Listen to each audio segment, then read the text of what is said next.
People who remember that day say it felt like time stopped. Tennessee House Representative Joe Towns was a young boy living with his grandmother just one block up the road from the Lorraine Motel. Towns took ABC 24 anchor Pepper Baker on a stroll down memory lane as he recalls this fateful day in 1968.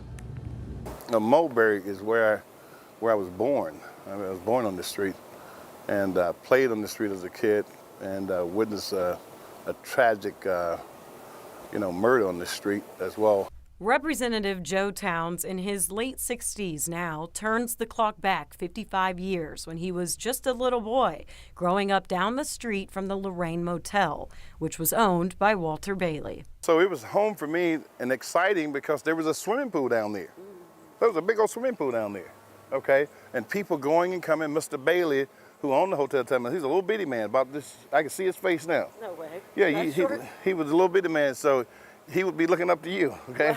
He remembers April 4th, 1968 as a nice spring day. He felt the breeze through the open windows on the second floor of his grandmother's house.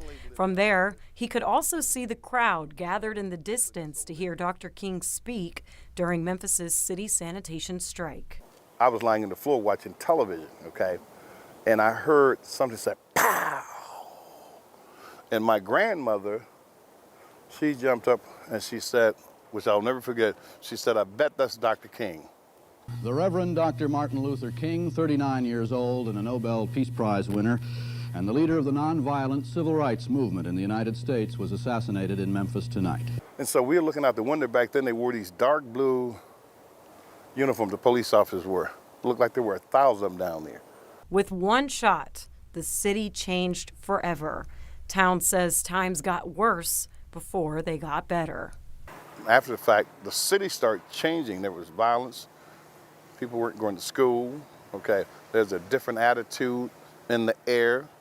The environment totally changed. It leaves a bitter taste in your mouth as a young kid.